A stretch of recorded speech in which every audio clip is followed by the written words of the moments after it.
On a cold night in June, surrounded by the dark, freezing waters of San Francisco Bay, three men did something no one had ever done before. They disappeared. No bodies, no confirmed sightings, no answers. Just a question that still haunts America to this day. Did they actually escape? Alcatraz. The name itself was enough to send chills down the spine of even the most hardened criminals. Located on a lonely island in the middle of the bay near San Francisco, this prison was designed with one purpose in mind: to be inescapable. The icy waters surrounding it were deadly, strong currents, bone-numbing temperatures, and the distance far enough to break even the strongest swimmer. The prison held the worst of the worst, men who had already tried and failed to escape other prisons. Here, escape wasn't just unlikely, it was considered impossible. But in 1962, three men decided to challenge the impossible.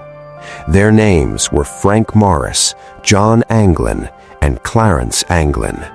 Each one of them was different, but they all shared one thing in common. They refused to stay locked away. Frank Morris was the mastermind, highly intelligent, quiet, observant, the kind of man who didn't just look at walls, he studied them. Where others saw steel and concrete, Morris saw weaknesses, patterns, opportunities. The Anglin brothers, on the other hand, were practical, strong, skilled. They had grown up swimming in dangerous waters and surviving against the odds. Together, they were the perfect team: brains, skill, patience, and a plan.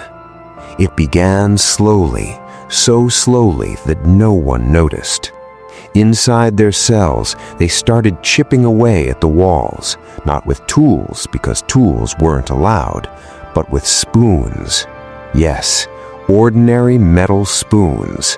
Night after night, they scraped at the weak concrete hidden behind the ventilation grills. The sound was quiet, almost unnoticeable, especially with the prison's loud background noise. And when it was time for inspections, they covered their work perfectly. No suspicion, no alarms, just three prisoners quietly disappearing 1 inch at a time. But digging a hole wasn't enough. Even if they got out of their cells, they still had to escape the island. And that's where their plan became extraordinary. They needed a way to cross the freezing waters, so they built one from raincoats.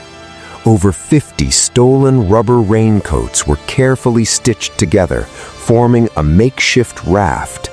Think about that.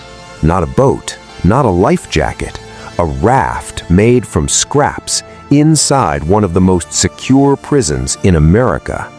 And somehow, no one noticed. But perhaps the most chilling part of their plan was how they fooled everyone. Every night, guards would check the cells, so Frank Morris and the Anglin brothers created fake heads. Using soap, toilet paper, and real human hair collected from the prison barber shop, they crafted lifelike dummy heads. They placed them on their pillows, covered them with blankets, and in the darkness, they looked real, breathing, sleeping, alive, while the real men were already gone. On the night of June 11th, 1962, the plan was set into motion. One by one, they climbed through the holes in their walls, entered a hidden corridor, and made their way to the roof. No alarms, no guards, just silence and the sound of the wind. From the roof, they climbed down, reached the shoreline, and inflated their handmade raft. In front of them, the black, freezing waters of the bay. Behind them, the prison they were leaving forever. And then they vanished into the darkness. The next morning, the guards made a shocking discovery. The cells looked normal, But something felt wrong. They approached closer, and then they saw it. The heads didn't move. They didn't breathe. They didn't wake up. Because they weren't real. A massive search operation began immediately.